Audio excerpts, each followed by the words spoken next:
that you can get on Amazon. It is, the name of it, Pastor, is, Oh, Killing Me Softly. yeah. Actually, I have three. I have Dealing with the Pain in Our Lives. I Mm-hmm. have 10 minutes more, and I do highly recommend 10 minutes more. It's just a small book that anyone can read, and it teaches us about prayer.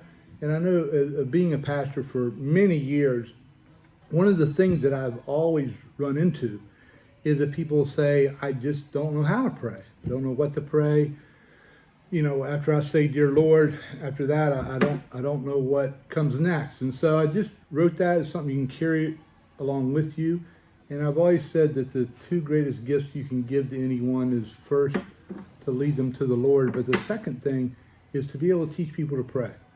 Because even as parents, we counsel our children, we want to be with them as they get married, as they have children, but we can't be there all the time. So the best thing we can do is teach our children, our grandchildren to pray, and then they can get through anything, and they can get the answers where they need to go for them. And then Killing Me Softly is just a book that talks about the government's decisions that have been made throughout the years, throughout the decades, that has hurt the black community. And I think that we just need to expose some of those things so that we know how to move forward and what should happen. So you can find all of those on Amazon.com. My church is New Life Community Church on 129 North Witchduck Road in Virginia Beach. And my website, which you can contribute, and if there's someone who would like to even sponsor the show, is cordialconversations.com with Todd Rawlings. So there we go. Yes, and you can order his books, like he said, Killing Me Softly, America's Hidden Agenda for the Black Community, and Dealing with the Pain in Our Lives, and 10 Minutes More, found right on Amazon, or you can go to rawlingsmt at verizon.net. That's Rawlings, M as in man, T as in Tom, at verizon.net. So what was it that you wanted to do today or talk about today? Well, a couple different things, and we are going to start talking about some solutions, but I'd just like to open up the phones. Please don't be shy, as long as you're cordial. We can talk about anything at all that you want to talk about. We should be able, as Christians, to have conversations on touchy subjects. Right. And we should be able to talk to each other about it. And I really believe that with all the challenges that we have in our country, one of the things that we need to do is be able to talk to each other. I get very discouraged with various politicians, and partially because I look at them arguing and blaming each other and dickering back and forth. And it bothers me. I look back with this when the coronavirus first hit the United States. It would have been so wonderful just to have our top politicians to just sit down together and say, listen, today no one is a Democrat, no one is a Republican, but we have something coming to our country that could kill hundreds of thousands of people. We need to sit here in the room and we need to come together and figure out what is it that we need to do to protect our people. And instead, it immediately became political, and people started blaming each other and arguing with each other and calling each other names. And until now, we're at a place we have a vaccine out there and no one knows what to believe because everyone is just using these things for their own agenda.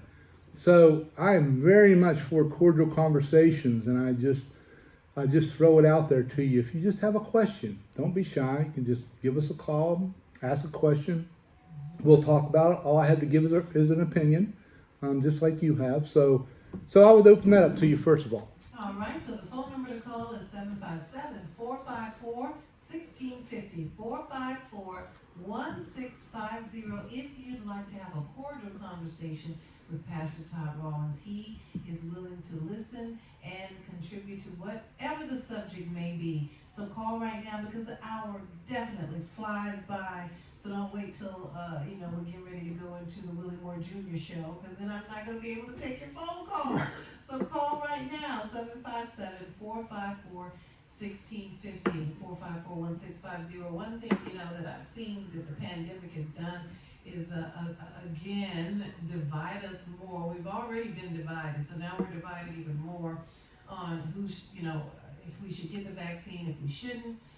They have cards now. You're carded, which to me is going into a violation of your right, because some places won't accept your business if you don't have the card that proves that you've been vaccinated.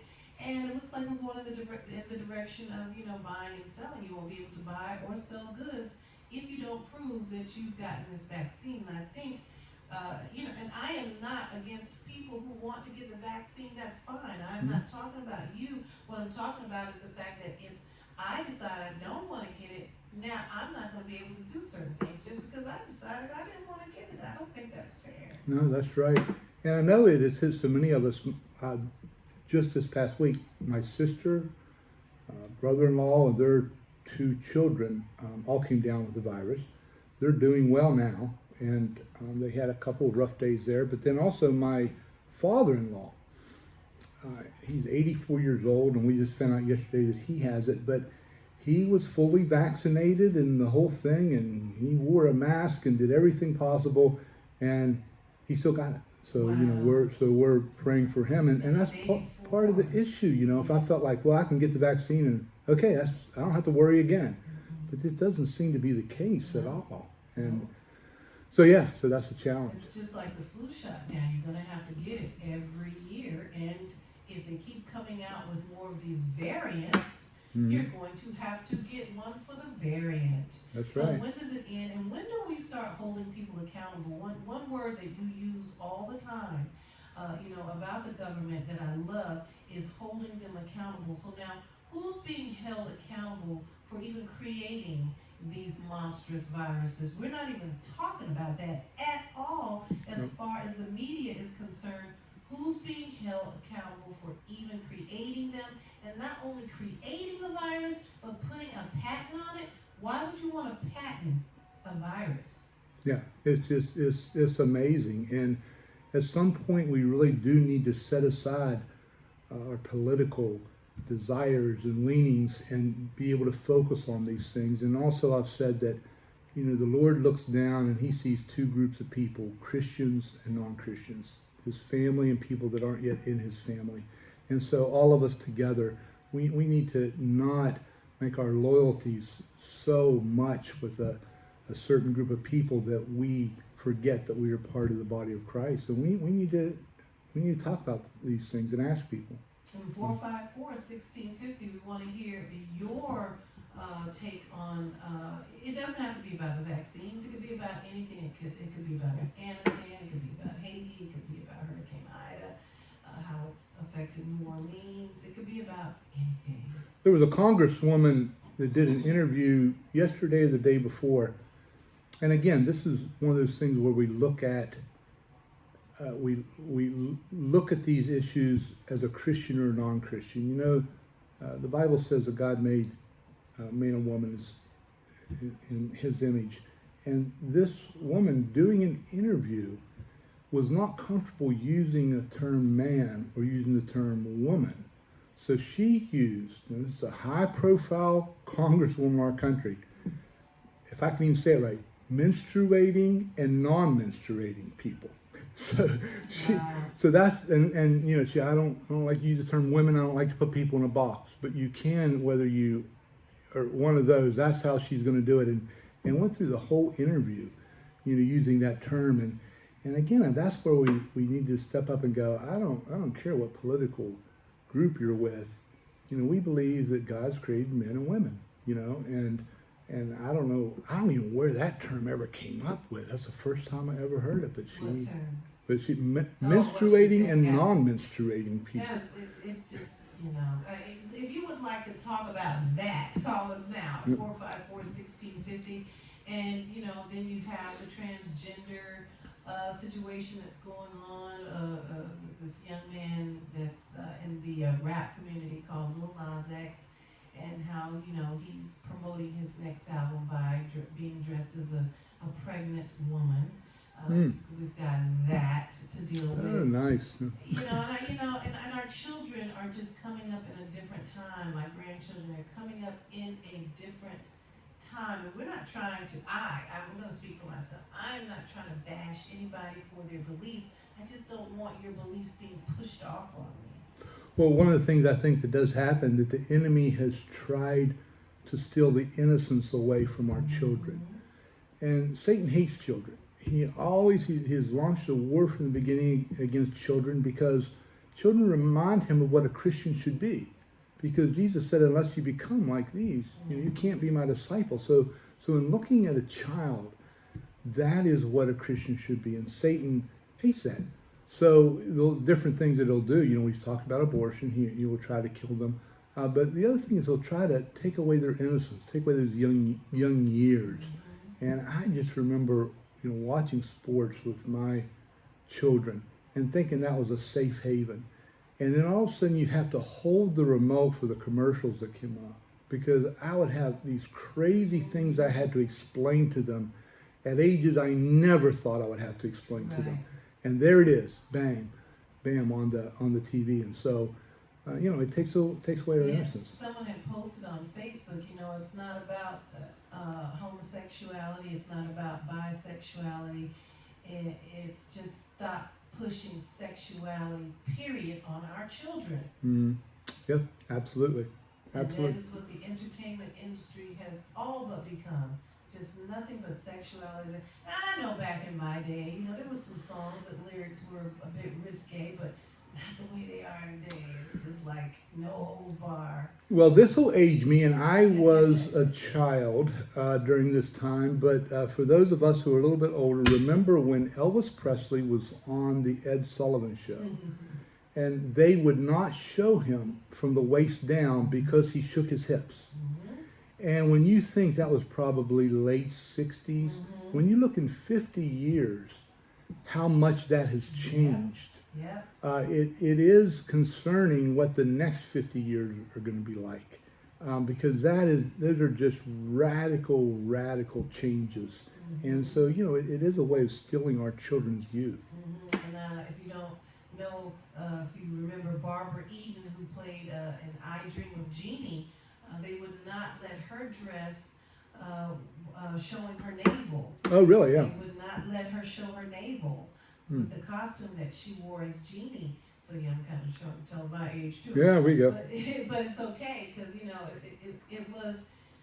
was more of an innocent time where the entertainment industry respected the family unit, especially the children.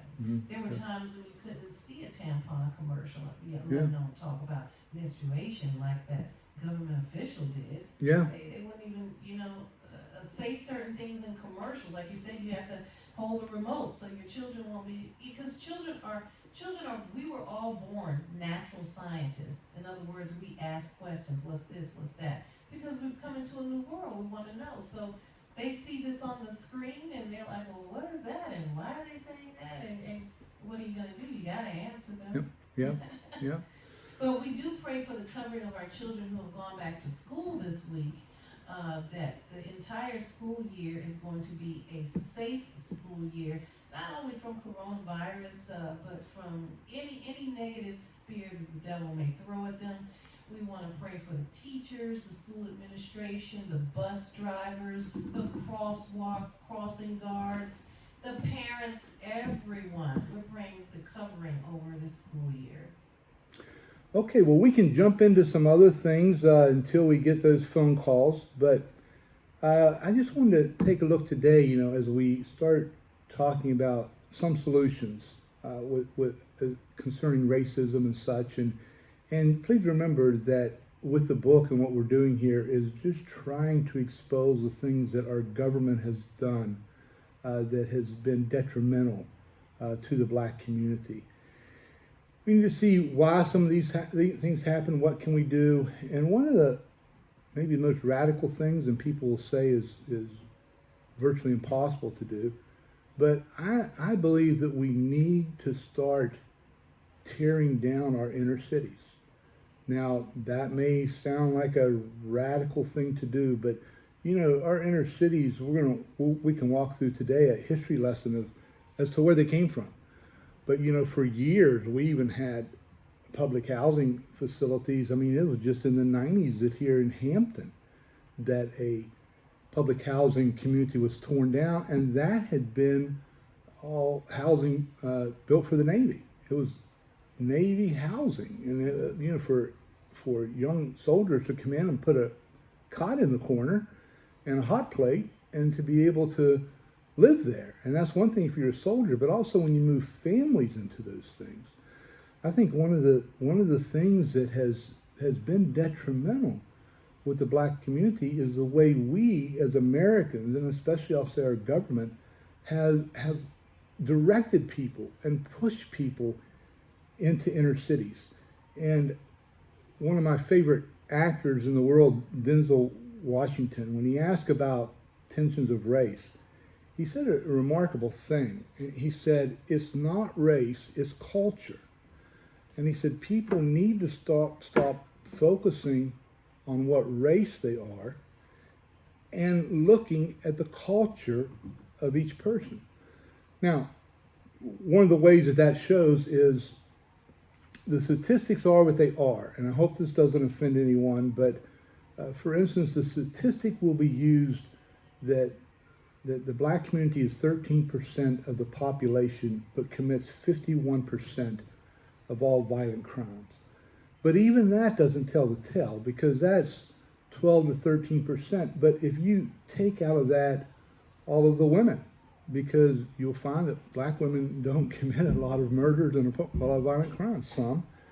And so you can take that out. Now we're down to about 7%. And then if you take the black males out of the mix that are not living in the inner city, you're talking about 5% of the population that commits over 50% of the crimes. And so I just want to throw out there what the inner cities have done, because if we move outside of the inner cities, the statistics with crime, violent crime, whatever, they are virtually no different between the white community and the black community. They're just the same. The inner cities is the thing that messes it up. And I think what Denzel Washington was saying was that there is a culture within that produces certain things like that. And there are people, in my community in Chesapeake, it's not an upstate community, but it is. And I would tell you the crime rate for black people in my neighborhood is zero. They're nothing at all, and the people that I'm with and the professors that I've known or whatever, there is no difference. There's nothing about a certain race that makes someone more violent than another person. It just doesn't exist. But we have that culture within the inner city. And I'll just briefly run down our history, and as we look at that, again, please feel free to call. But most everyone has heard of Indian reservations. There are 326 of them in the United States, and every one is related to a different nation. What most people don't realize is that the vastness of Indian reservations in the United States. Indian reservations make up 56 million square miles. They make up a state about the size of Idaho, and the largest reservation is the size of West Virginia. But the idea of when Native Americans were put on reservations, it did a couple of things. One is it gave them their own sovereign government. So tribal councils oversee the reservations, and the U.S. government can't even go in and enforce things because they have their own police, they have, all of that. But they were also put in land that was not fertile. It was not good for growing crops. It was rocky. It had lots of hills. It had all of these things, and so it put them within the limits of certain things geographically. And what people don't realize is because we don't see a lot of news coming out of the reservations, is that crime is very high. And compared to most of the country, the quality of education is poor. Substance abuse is high. Health care is often poor. Teen pregnancy is high, and there's a high concentration of poverty. There's misuse of prescription drugs. Marijuana is prevalent. Is actually is the use of marijuana is twice the size of the rest of the country within a reservation. So what has happened is that you see these crime things and the lack of education explode on the Indian reservation. It doesn't mean that Native Americans are violent. It doesn't mean that they're immoral. But we put them in this place all together. And so what happens is discouragement and lack of jobs and such things, then that does produce crime. So it's not just something that's inherent to a certain group of people. It's something that has taken place because we put people in this area where there's little hope. Now, how does that relate to the black community? Well, I think everyone has pretty much heard of the 40 acres. And when slavery was done away with, Abraham Lincoln got together with different leaders within the black community and within his staff, and they had conversations, and they said, okay, now that you're all going to be free, what is it that you would like the most? And overwhelmingly, they said, we would like our own land. So the government actually divided up property in 40-acre tracts, and that it was very fertile ground. It was by a river. And he said, we're going to allow you to have your own property. And of course, the people were thrilled because they had unfortunately been slaves for other people, but it did enable them to be able to do something that they knew a lot about. And I hate to cut you off because this is going to be good. We do have to take a quick commercial break, but we're going to come back with more of what he's talking about right now. Who is he? I'm talking about Pastor Todd Rawlings. This is Cordial Conversations. He is opening up the phone lines. If you would like to call in and have a cordial conversation with him, please do after the break. The number is 757-454-1650, 454-1650. Don't you go anywhere. We'll be right back here on Praise. What's up, everybody? This is Pastor Ryan Chandler of the Connecting Center in Ahoskie, North Carolina, and I am plugged into Praise. We're talking to Pastor Michael Gray and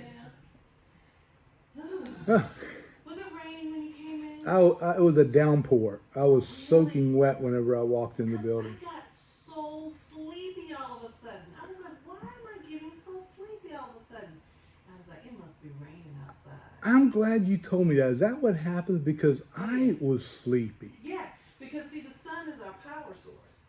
So when it's cloudy, we're like, but when it's raining, it's like, Well, that's interesting because I came in and right away made a cup of coffee and thought, Yeah. I got to get some coffee in me or something. I'm falling asleep. Yeah, I didn't. it's the rain. Well, see, I learn something every time I come around you, Coco. I'm good. I'm glad. I'm so glad. Yeah, I don't know why people are calling. They must be not listening or just want to listen to us. Yeah, well, Just want to listen to us.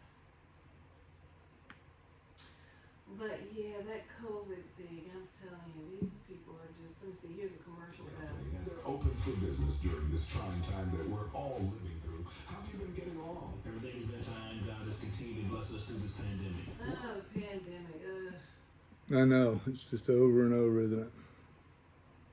and then now these different variants. Why are we going after the people who are creating these different variants? It's not like they're like spawning off and creating themselves. It actually seems like there's people trying to protect them as opposed to going after them. Exactly. We want to protect them. We don't want this information out. We don't want people thinking this way, whatever. And You know, again, that's the scary thing about our government. I mean, They're, you they're, just they're not my government. you just don't know who to believe. I don't believe in nobody in the government because people think. I actually had a lady on Facebook say the government is supposed to protect us. When did they say that they protect us? The government was never established to protect us. It's been established to protect them and their interests, but not we the people. Never has the government cared about we the people. Well, what it's evolved into, these career politicians who they remarkably have a position for 10 years and all of a sudden they have tens of millions of dollars. You know, Yeah. where did that come from? Where did that come from? Yep. And then if they do get voted out, they have a retirement plan for the rest of their lives. Yes. And so, And where they getting that from? You know, us, we the silly sheeple, because we won't do our research and understand the word government. When you break it down, means to rule your mind. Govern means rule. Mint means mind. It's ruling our heads through the media, making us afraid of a virus. Oh my God, it's just. We need to hurry up and come together. yeah, yeah. So we have about 40 seconds.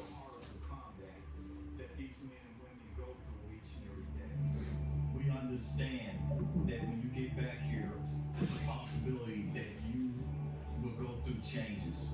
And I just want you to know that you are not alone. You know, the same way that we took care of each other in combat, we have to take care of each other here. In the Simplify Fund and America's Fund, there's an organization that understands the horrors of combat that you've been through. I ask you to reach out to the Simplify America's Fund because they have the resources and the capabilities to assist you. WTJZ Praise, your ultimate gospel experience. You are inside Cordial Conversations with Pastor Todd Rawlings, and he was talking about that 40 acres and a mule and possibly reparations, maybe? We can talk about that. You just ask a question and I'll answer it the best I can. So you were elaborating on the cubic feet or acres of Yeah, the reservations and such, and actually it was such a wonderful plan, and Abraham Lincoln signed it into law that every former slave would get 40 acres, and they were so excited about it. And I often wonder just what life would be like if that had happened. That those individuals could have their own property, and we can talk about reparations later, but I feel like we still owe those folks 40 acres because we made that promise. And then President Lincoln was shot, and of course President Lincoln, and this is not a statement on political parties, but was a conservative Republican, and back then the vice president was a person who got the second amount of votes. So you might have a Republican president and a Democratic vice president. And so they did. And Douglas came in, and one of the first things he did was he just drew a line through that and said, we're not giving them this. And it was devastating. So what happened then was there were no jobs in the South.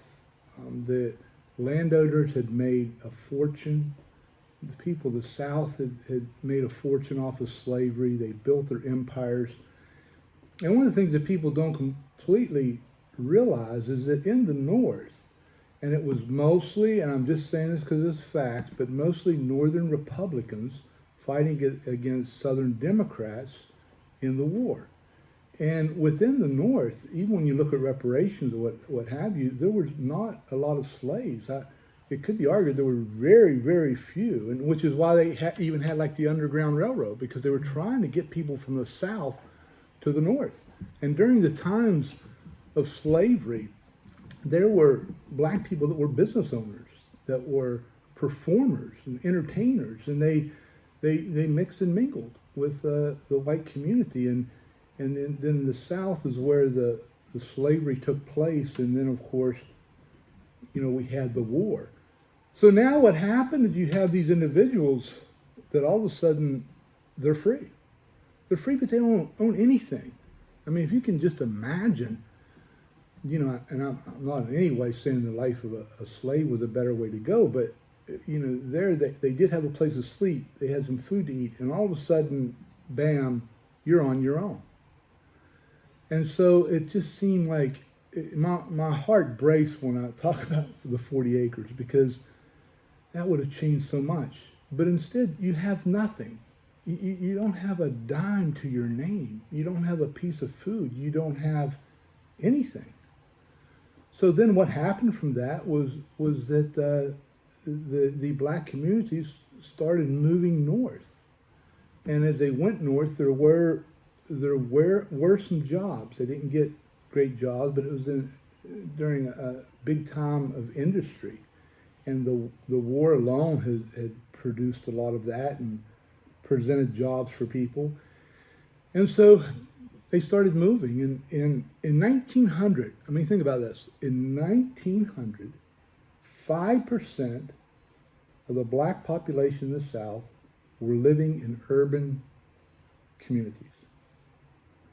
By 1960, close to half of the black population in the South were living in urban areas. In the decade between 1960 and 1970, 80% of the black population were now living in cities. So what happened is they came and needed a place, and so they ended up being given or provided the poorest of conditions possible. But so many of them migrated to specific places to where you have entire communities that were made up of a black population that were just there trying to get work, and they weren't being paid right and what have you. But that was a migration of the black population. And so within that, within those cities, those have remained today. And what they have done now is, when I said earlier, like with the reservations and why I brought it up, black people are no more violent than anyone else. They're not, no more are they criminals than anyone else. But their lot in life was to be placed in these inner cities, and it was places that were run down and families living together, and there were not many jobs to be had, but that's where they lived. And I think that it's even true today that what happens is when there's despair and when there's discouragement and there's a lack of hope, then that's what breeds the violence. Of course, economics. Yeah, not just the color of someone's skin. That's ridiculous. I mean, that breeds nothing. But it is a culture. And so then that culture rises up, and then that's what we have. And then unfortunately, because that is, when we see the numbers come out of cities, I mean, I don't know, Chicago, every weekend there's 20 people murdered and 60 people hurt, and within that place. We've got to provide some hope. We've got to somehow, we're talking about an infrastructure bill of $3 trillion. I would love to see an infrastructure bill that would take some of the property that the U.S. government owns and the states own. It's in my book, and I had to look it up. It is millions and millions and millions of acres. So when you talk about infrastructure, Wow, millions of acres? yeah, so when you talk about reparation, we'll look it up and say it the next time around, but the government owns millions of acres, and the states do as well. So when you talk about... Are you sure they didn't sell them out to China? Well, they may have. The Chinese may own them now, I don't know. But I'd like to see an infrastructure bill, and that's what I keep saying. We have an infrastructure bill coming forward now. It's going to be trillions. No one knows what's in it. And all I've asked from the beginning is that we step back and say, how does this affect the black community? And so when we do this bill, I've not yet heard. I've heard people debate, but how does this affect the black community? If you're talking trillions of dollars, take some of those acres. Take some of those acres of land, and they're your reparations. I mean, and start moving people out of these places that are... But no, they'd rather sell it to China. They'd rather sell it to China. So... And then what happens in the future, don't act like you didn't know. You're the one who put us there. Yep. Yep. So it's a cultural thing. And so then there certainly is racism, that takes place. I would never argue there's not racism. I don't think it's systemic racism, but I think that with then the racism, because of what's happening in the inner cities and those numbers, people ignorantly then assume that every black person is like that. And it's ridiculous. And if we were put in the same situation, if I was put in the same situation, life would have been a lot different for me growing up. I mean, I don't care what the color of my skin is. There's a lot of people that make it out. Praise God for the ones that do, and that they get someone to help them. But it's culture. It's not race. And if all of the black community that were born in these inner cities had been removed, and we moved all of the white people in it, we would have the exact same problem with the white people in it. So it's just so that is that's one of my things. Why is someone not having these conversations? How can we possibly tear down these places? And again, you can say, oh, it's so much money, whatever. We're getting ready to pass a $3 trillion infrastructure bill. Where is that to improve our inner cities? What dime is being given to that? And I thought we were in debt. How do we have $3 trillion? We just print money now, huh? We'll borrow it. Borrow it? Borrow it another place. From China.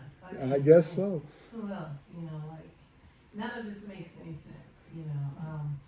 Even the currency using the dollar bill really isn't good because it's set on a debt-based system. You have to owe someone using this currency, and we don't understand that. Putting "In God We Trust" on a bill that has a picture of a dead president, I don't think that's pleasing to God. I agree, and at some point we all have to. It's just simple math. 2 plus 2 is 4, and 2 plus 2 is never 5. And if you print more money, then that money becomes less valuable. Right. And you're going to pay more at the gas pump. You're going to pay more at the grocery store. You're going to pay more. And so $3 trillion bill. We don't have $3 trillion. I think that the first 3 or 4 months of the year of taxes that are brought in, all is used to take care of the payments on our debt.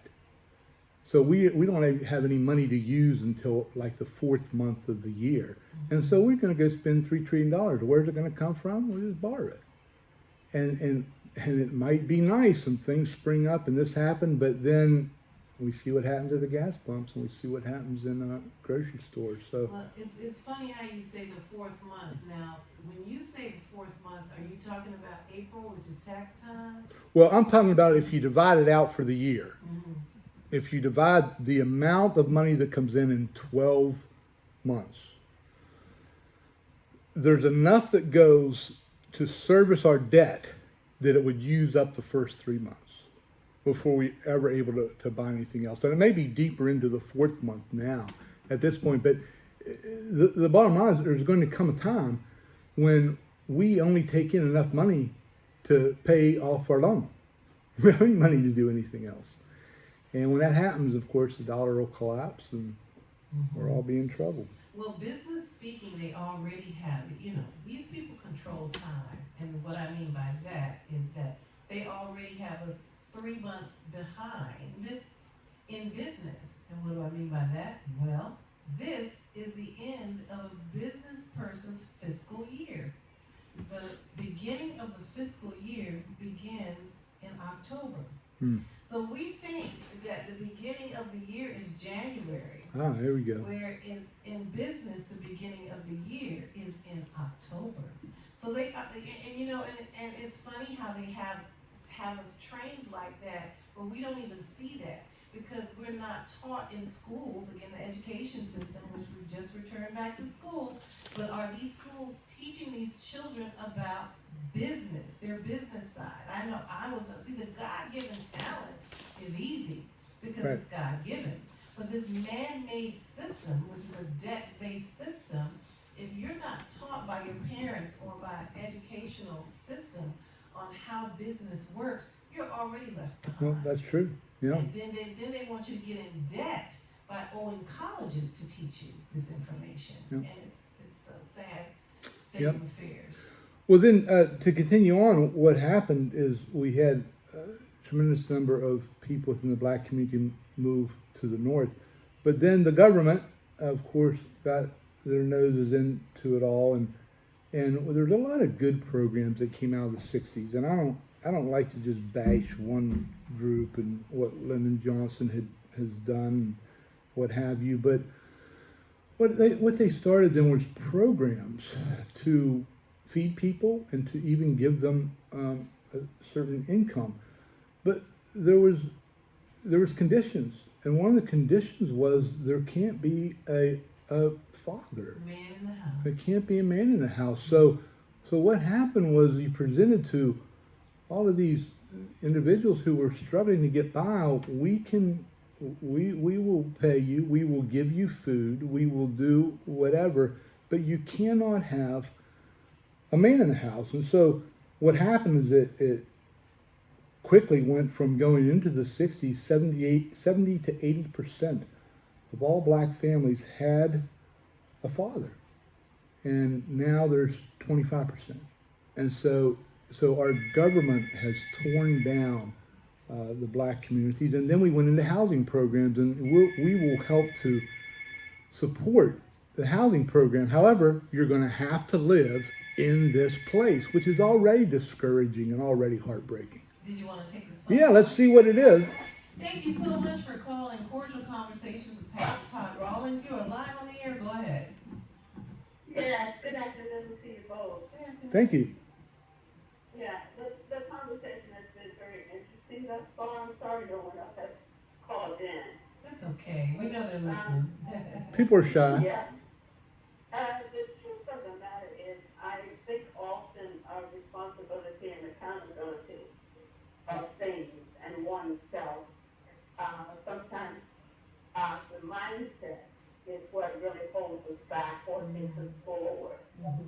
But I find that most of the time, the responsibility of oneself and the accountability of oneself is overlooked. Absolutely. I agree. I honestly do think that we can do better, but some things have to change as far as our mindset. Totally agree. There's so much that's going on, but God is still in control of things. Oh, yes. I agree. Yeah, it's really a time of accountability. Yeah, things are not getting better, and I understand that according to the Word of God. But even in this time, as an individual, we can do better than we're doing.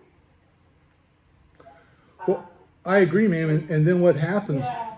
is there's that vicious cycle, because what happens is I believe that poverty aids in violence and whatever, but then with violence, even before God, there are repercussions for that, for violence and for criminal activities and whatever. And God, doesn't look at us and go, well, yeah, well, I can understand you're all right, because of where you came from.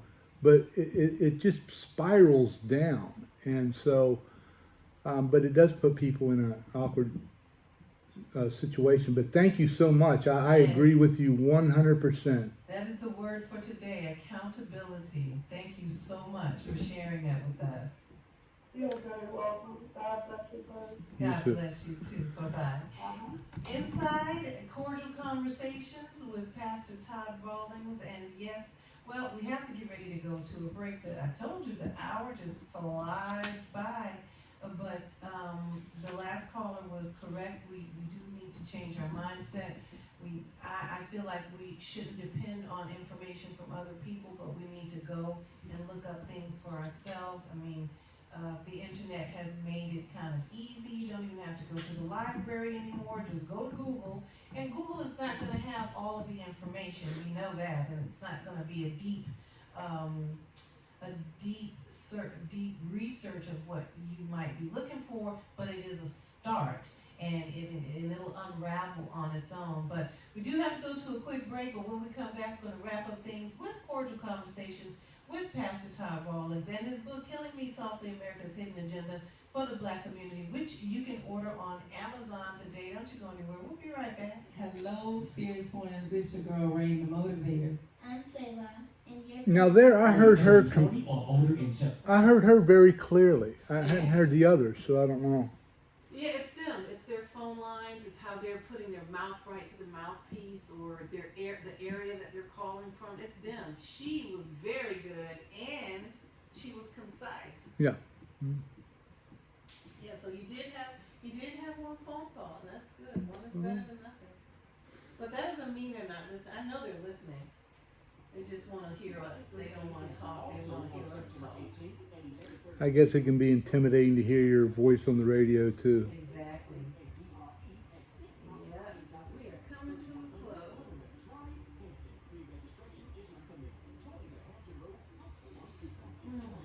What a day, what a day. Yep.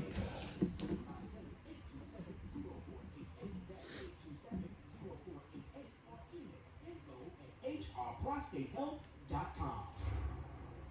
Coffee Behavioral Care Center is now hiring qualified mental health professionals. Are you looking for work in the human services field? Do you have Oh my God, is that coffee kicking in? Is it helping any? I'm trying, but I don't know. I don't think that's going to kick in until tonight. I could use a nap. You were supposed to drink that 2 hours before you came in. Yeah. That's why I didn't drink any, because coffee keeps me up at night. And so I drink tea. I have to stop at a certain time. Even I drink a lot of sodas, unfortunately, but I had to stop with any caffeine around 4 or 5, or I have a hard time sleeping. Yeah, that caffeine and sugar too. Yeah, sugar. Woo, that'll definitely keep me up. But this weather is so perfect to just go take a nap, and I get to do it in the next 30 to 45 minutes. Oh, good. Good for you. Yeah, traffic. Well, I'm hoping to watch a football game tonight, so I might need a nap before then. Yeah, who's playing? Tampa Bay and Dallas, I believe. What? Yeah, It is that time of season. it's amazing. Yeah, Is this the kickoff of the NFL I season? think so. Yeah. And Dallas is playing Tampa. Who you got? Dallas. Well, I'm for Tampa. Okay. What? Oh, I'm a Tom Brady fan. Yeah. Good. But now, which one got kicked off because they didn't want to take the shot? Oh, Cam Newton, I think. Oh, was it? I know the Patriots let him go. I didn't know why. But, Yeah, they let him go because he refused to get the vaccine. wow. Now, they're doing that to football players. You know what it's going to come down to out here. Yeah. And military folks, too. The military. Well, I don't know. It's amazing. That's all a big movie to me. I feel like I'm an alien on the outskirts of the planet, just looking down at a movie being played out. Well, you know, as I've said, if I trusted them, I would listen to the information and make a decision. But it just seems like everything is said for a reason, to somehow manipulate us or to get them more power or more money or And I told something. you what it was. You don't remember? This is the cover-up for Jeffrey Epstein and all those names that are in his manifest that went over to his island to commit pedophilia. This is the cover-up for all the government officials and entertainment and high-class profile people. Queen Elizabeth's baby son. His name, he was in the news before this pandemic hit. Now all of a sudden there's a pandemic. You don't hear no more about that. Yeah. We got 10 seconds. Praise on your timeline as we bring faith, hope, and inspiration to your fingertips. Follow your favorite radio station on Facebook at Praise 1049. That's right. Treat yourself. Don't cheat yourself. Go to our Facebook page. We are inside Cordial Conversations with Pastor Todd Rawlings. We're going to bring it to a close because Willie Moore Jr. is coming up. But Pastor, how did you want to close out today? Well, just a couple of things. One, I wanted to tell a story just to back what we were talking about as far as culture and why it's important. Is that there was a study done in the 70s, and there was a group of people from the West Indies that moved to the United States. And so they studied their children. It would be people without accents, and you could not tell them from any other population. they moved to a certain area and that's where they lived. And then they compared them to people from this country that were born in our inner cities. And what they found was the people from the West Indies, a police officer could not tell the difference, hadn't talked to them, anything. The children of the people that moved said they had not experienced racism. By far their percentages graduated high school. By far the percentages went to college. By far people got jobs, got everything. And so even asked them, have you had situations of racism? They said, no, we've not had a problem at all. But you have a tale of two cultures. And why I think that's important is not only our government, but with our churches. We talk about cross-cultural missions, and someone will go to another country and live, but they have to study that culture and learn everything about it and put themselves in it. And I just think our churches, one of the things that we need to do is we need to realize that within the inner city is a different culture. And we need to move people in, just like our churches need to support pastors and ministries that will go into the inner cities and live there and become big brothers and become father figures and become, whatever. So I think it's important to know that cultural thing, because to be quite honest, for me to go into inner city right now and start trying to teach people and do whatever, it's not going to work. I'm going to be rejected. So even the larger churches through the country, and I hate to use the term white churches or whatever, we need to partner with the black community that can go in there and they do understand the culture and that they can make a difference. And so that's why we need to see it so much on culture and not necessarily on race. And so, but anyway, that would be my spiel. And if you're watching via YouTube, please hit the subscribe button and hit the like button, and please come visit me if you can on cordialconversations.com. You're going to call right here at the end of the show, so we're going to try to get this one in. Hi, you are calling Cordial Conversations with Todd Rawlings. You got all of 30 seconds. You're live on the air. Go ahead. Hello? Yes? Okay, I don't know what that is, but anyway. Okay, well. I think that you did hit on a solution there as far as the churches getting involved. Black, white, Hispanic, Filipino, whatever you are. It's not about race anymore. It's about accountability. I love the last listener called in and used the word accountability. So now we've got to, free up our minds, and the rest will follow, and be accountable. Well, thanks. It's been fun on this rainy Thursday afternoon. It's been a rainy one, too. I want to thank you so much, Todd Rawlings.